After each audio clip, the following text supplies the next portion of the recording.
ennemis, mais nous ne remarquons pas la pénibilité de leur travail. C'est un travail dur, faire le même mouvement de gauche à droite et toute la journée sous le soleil, sous tout ce que nous avons comme des conditions climatiques, c'est aussi un problème. Et nous avons pris la problématique de tout cela et nous avons dit comment résoudre le problème. Ce n'était pas facile pour nous. Je crois que quand nous avons commencé à fabriquer le robot, nous avons échoué au moins 12 fois, si je peux dire, avec des robots qui faisaient que le vertical. Et petit à petit, avec des conseils de nos aînés et avec essai-échec, aujourd'hui, nous sommes fiers de dire que non, nous pouvons vendre cette technologie qui est la technologie congolaise, parce que nous devons savoir, il y a plusieurs robots au monde, quoi qu'il en soit dans le domaine, mais néanmoins un robot de forme humanoïde qui est en train de faire la sécurité routière, ça c'est vraiment le produit de nous-mêmes, les Congolais de la RDC. Donc nous devons être fiers de ça et savoir aussi comment vendre notre propre technologie de la RDC dans d'autres pays.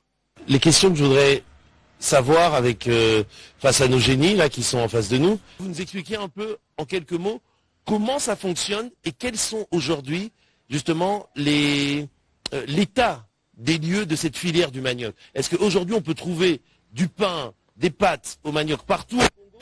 Quels sont encore les obstacles que vous subissez pour pouvoir justement faire diffuser à grande échelle et permettre aux Congolais d'avoir un produit de substitution par rapport au blé, c'est ce manioc qui est produit ici chez nous et qui est bien congolais. Merci beaucoup pour la question. Et encore une fois, je vais revenir pour dire merci encore à son Excellence, le ministre Gilbert Kabanda, parce que comme je lui ai dit le premier jour où je l'ai vu, que c'était pour moi depuis presque 40 ans que je travaille sur le manioc. C'était pour la première fois que je puisse présenter mes résultats de recherche devant un ministre de la Recherche scientifique et innovation. C'est comme pour dire que c'est vraiment pour la première fois que la recherche scientifique a trouvé quelqu'un qui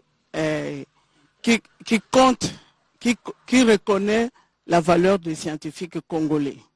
C'est pourquoi c'est avec grande joie que nous accueillons ce conclave-là, que nous avons tant cherché, et nous le remercions, et nous remercions le chef de l'État. Concernant le manioc, avec le manioc, j'ai une très longue histoire. Effectivement, j'ai commencé mes recherches depuis 86-87 dans le manioc, et à l'époque c'était Lokwezangatina. Personne ne s'en occupait. Je crois que tout le monde qui m'a déjà vu lors des expositions, lors des kermesses, les foires, m'a toujours vu avec le manioc. Surtout la présentation de la pâtisserie à base de manioc. Mais comme toujours, on a toujours prétendu que le manioc est toxique. Le manioc est responsable de beaucoup de maladies, comme le konzo qui fait la paralysie, le goitre, le crétinisme et tout cela. Ça a fait pour moi des sujets de recherche. C'est ça qui m'a conduit à faire des recherches sur le manioc. Et voilà, en ce qui concerne les aliments locaux, qui étaient aussi ma grande préoccupation, ma mère, on s'est battu avec ma mère pour que je mange le foufou, parce que je n'ai jamais aimé cet aliment-là avant que je ne fasse mes recherches. Mais j'ai fait les études dans le manioc, d'abord sur les aliments locaux, commençant par le foufou. Et avec les recherches, nous avons pu déterminer comment éliminer les cyanures du manioc en regardant sur ce que la population fait. Je me suis fait même un membre, pour répondre aussi sur le plan pratique, membre de plusieurs associations féminines, surtout ceux qui sont dans l'agriculture, pour que je puisse soit observer ce qu'ils font et chercher à améliorer, soit aussi faire passer mes idées, parce que c'est le seul moment où je pouvais partager mes résultats avec quelqu'un. Vous êtes nutritionniste au départ. Oui. Alors, bon, l'impact maintenant. Là, c'est l'historique. Oui, Maintenant... l'impact, c'est quoi? Aujourd'hui, moi, je prends le problème de la farine panifiable, parce que ça fait l'actualité dans notre pays. En ce qui concerne l'impact de la farine panifiable, c'est-à-dire une farine non fermentée et qui ressemble vraiment à 90%, 98% avec la farine de blé, ce produit a un impact sur la boulangerie et la pâtisserie. Et moi, dans notre laboratoire, notre objectif, c'est de 100% manioc. C'est-à-dire qu'il arrivera un moment, si les moyens seront là, c'est d'arriver à supprimer l'importation de la farine de blé à ce qui concerne la pâtisserie. Nous préparons et nous avons pu obtenir, d'ailleurs c'est grâce au chef de l'État, à 2020, j'ai vu pour la première fois, on nous a invités pour faire la loi, c'est-à-dire pour modifier la loi sur la panification, parce que jusque-là on fonctionnait avec la loi coloniale, qui disait qu'il était strictement interdit d'utiliser une autre farine dans la panification et la boulangerie que la farine de blé. Et depuis l'arrivée du chef de l'État, le président Fachi, nous sommes arrivés à modifier la loi et je suis fier parce que c'est parmi mes résultats de recherche que nous avons utilisés au ministère de l'Industrie pour pouvoir mettre en place une nouvelle loi. Et je suis là même avec un boulanger. D'ailleurs, c'est lui qui a préparé le pain que vous aurez à goûter. Et même quand on dit que nous sommes à 10%, mais nous au laboratoire, nous avons déjà dépassé ce pourcentage et nous sommes en train de former. C'est tous les jours, à tout moment, qu'on nous appelle pour former les boulangers. Madame, félicitations. Passez le micro au professeur Mouyembe Danfo. Non, je connais. Alors, vous êtes reconnu mondialement. Parlez-nous brièvement, nous sommes à la télévision, de votre spécialité. Je suis virologue, en même temps épidémiologiste de terrain. Et donc, en tant qu'épidémiologiste de terrain, j'étais chargé donc de détecter les épidémies et de les combattre. Okay? Et parmi toutes ces épidémies, je crois que la plus grave, c'est l'épidémie qui est provoquée par le virus Ebola.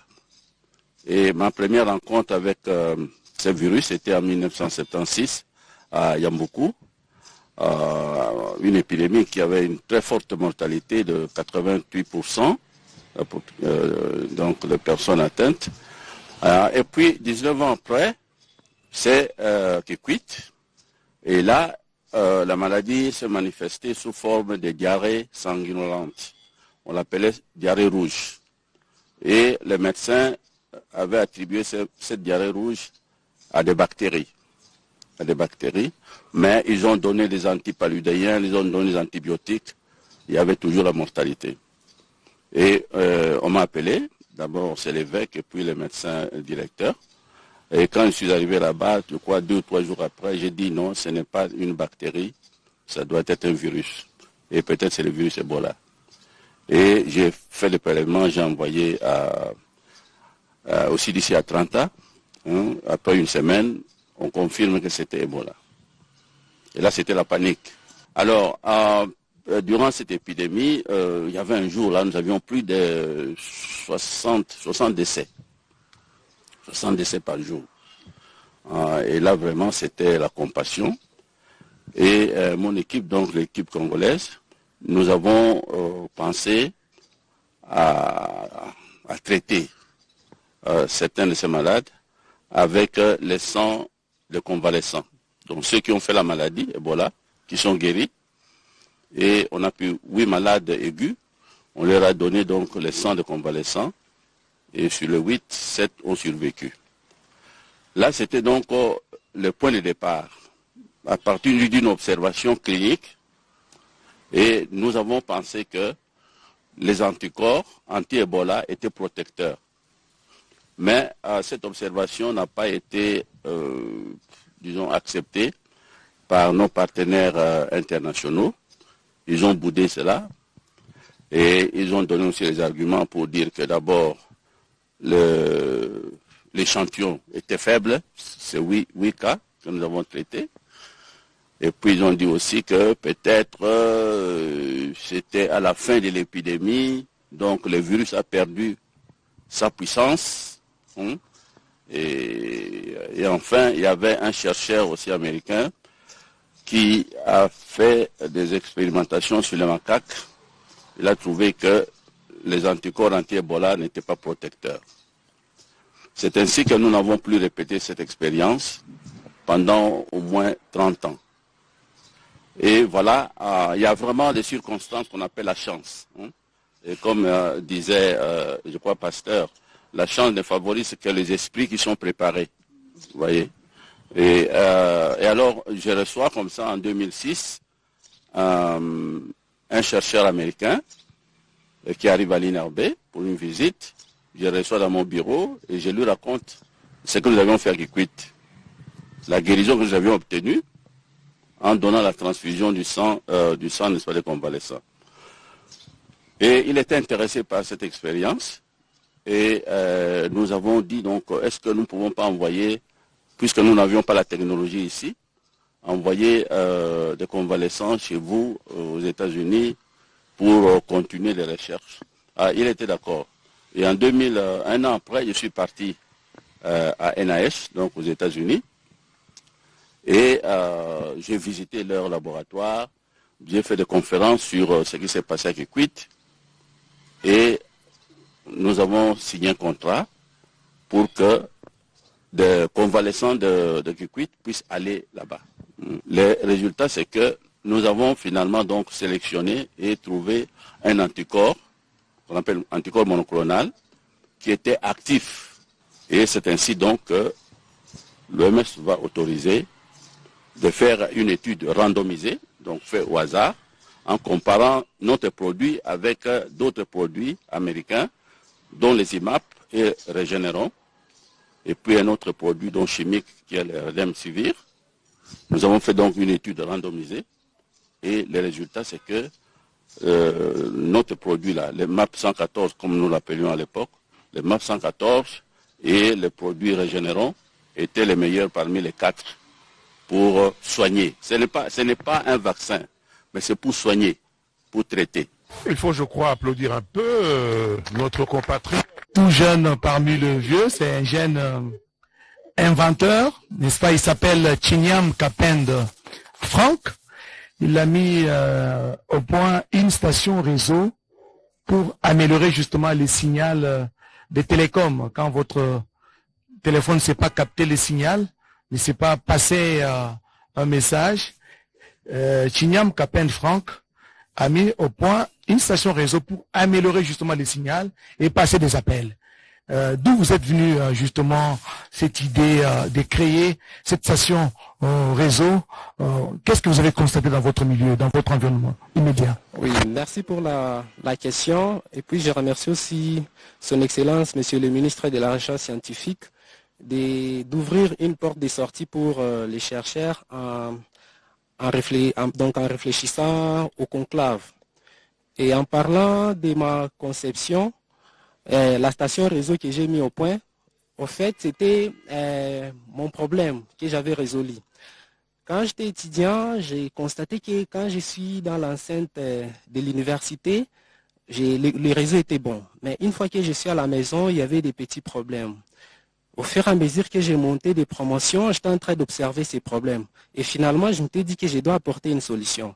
Quand je suis dans l'enceinte de l'université, je travaille bien avec les réseaux, l'Internet, et quand je suis à la maison, il y a des complications. C'est comme ça que je m'étais dit que mon travail de fin de cycle va porter sur une station réseau qui va permettre aux milieux où il y a les problèmes des connexions réseau et des milieux où les réseaux est médiocre, afin que ces gens-là puissent bénéficier des réseaux. Mais tout juste après ma défense, les présidents des jurys m'avaient dit que ça, c'est pas seulement ton problème, c'était le problème de tout le monde. C'est comme ça que j'ai continué, j'ai développé ça pour que tout le monde puisse bénéficier de ça. Pour parler brièvement, ça veut dire qu'il y a deux types de milieux qui sont servis. Le premier milieu, c'est le milieu où le réseau est médiocre. Dans les milieux où le réseau est médiocre, la station réseau va permettre d'améliorer la qualité des signaux. Et dans les milieux où le réseau est indisponible, la station réseau va permettre à disponibiliser les signaux réseau. Et dans les téléphones, vous allez voir que les téléphones seront servis et sans perturbation ni autre sorte de problème. Vous n'avez pas eu, disons, des points où ça n'a pas marché. Allez, franchement, vous êtes un scientifique.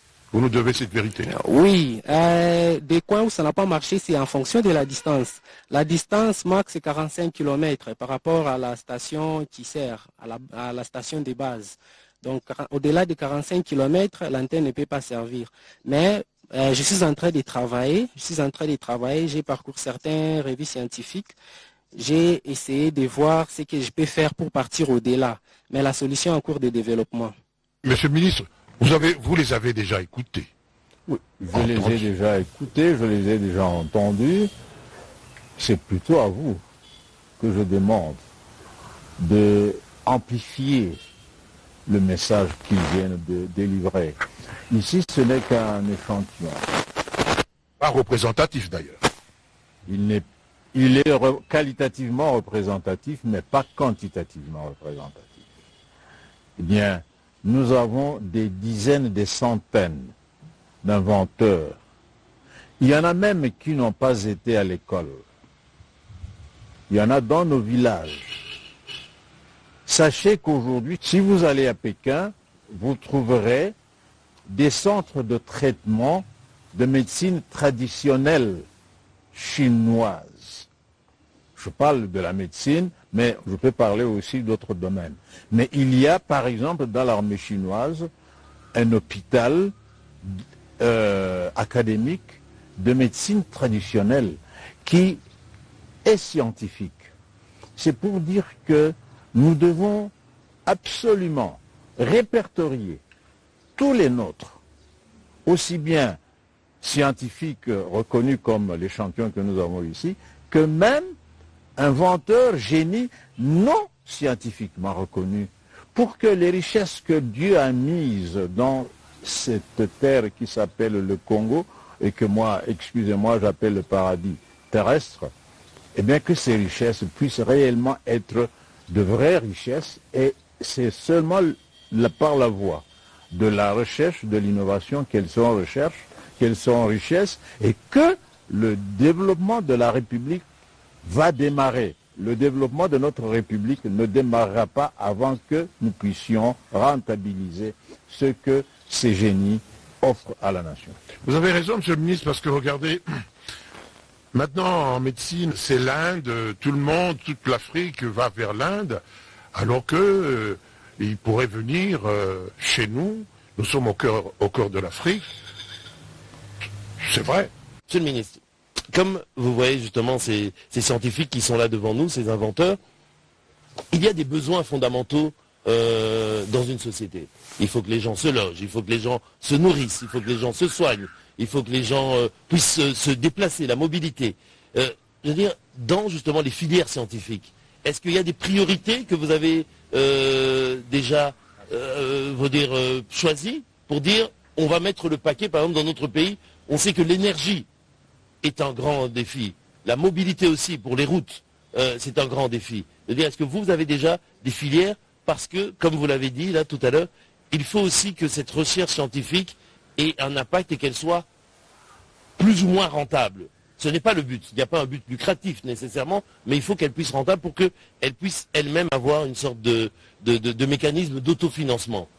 Qu'on ait avec nos universités, avec nos centres de recherche, ce qu'on appelle en Occident des spin-offs, c'est-à-dire des centres de recherche qui sont attachés à des sociétés qui sont attachées à des centres de recherche et qui peuvent faire des inventions qui ont directement un débouché commercial et ça peut rapporter de l'argent. Nous aurons, lors du conclave, à examiner quelles sont les découvertes, les inventions qui peuvent immédiatement générer une richesse capable de permettre le développement des autres inventions.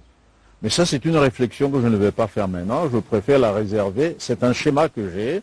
Je préfère la réserver aux résolutions du conclave qui vont dégager les priorités parce que nous devons sortir du trou noir dans lequel nous sommes. Il y a sûrement des inventions qui peuvent nous faire sortir du trou noir et ensuite et développer. Mais ça, c'est le travail du conclave, même si il est vrai que j'ai une petite idée, mais je ne veux pas la délivrer maintenant. La valorisation de l'inventeur et du scientifique. Que faire pour justement que ce devienne des modèles sociaux pour notre jeunesse? Ça, c'est, comme je l'ai dit, on ne peut pas avoir un œuf, un poussin, si on n'a pas soigné l'œuf. Il faut, je vais être encore plus compréhensif, une grossesse qu'on ne soigne pas, il y a avortement. Bien, nous devons absolument soigner cette grossesse que nous avons dans le génie de nos hommes pour que elle puisse générer cette richesse que le Congo attend. Comment? Ne mâchons pas les mots. Il faudra de l'argent. Mais avant l'argent, il faudra une volonté politique qui est déjà là. Mais la volonté politique, quand nous allons présenter les résultats du conclave en montrant les priorités en termes de capacité d'effet d'entraînement, eh ben, je ne doute pas que nous pourrons, et je vous le dis sincèrement, je suis confiant. J'ai vu la Chine démarrer au début des années 80. Je pense que nous pourrons aller plus vite que la Chine compte tenu de ce que nous avons comme potentialité matière première. Nous pourrons aller plus vite. Monsieur le ministre, pour terminer, la protection intellectuelle, vous y avez sûrement pensé. Je viens il y a 2 semaines d'effectuer un voyage à Genève, à l'ONPI, c'est-à-dire l'Organisation mondiale de la protection intellectuelle, justement. Et j'ai pris des contacts, justement, en prévision de ce que nous sortirons de notre conclave. Et le directeur général de l'ONPI m'a rassuré, m'a dit qu'il me soutient, qu'il est au courant de ce qu'au Congo il y a des normes, beaucoup d'inventions, mais qui ne sont pas protégées. Et il m'a dit qu'il viendra au conclave. Il a écrit une lettre adressée au président de la République pour lui dire que l'ONPI soutient toutes les initiatives qui sont en cours pour le moment dans notre pays en matière d'invention et d'innovation. Donc, j'y ai songé et c'est en voie. Applaudissons le ministre, s'il vous plaît. Vous savez, monsieur le ministre, en tant que journaliste, je n'aurais pas dû demander à ce qu'on vous applaudisse. Mais là, tous les chercheurs devant vous ont remercié. Laissez-moi, à mon tour et au nom de mes collègues, vous remercier parce que, effectivement, nous sommes avec vous sur la bonne voie. Merci, monsieur le ministre, pour votre disponibilité. Je vous remercie, chers amis. Cette émission est terminée partout où vous êtes. Nous vous remercions également de l'avoir suivi. Au revoir.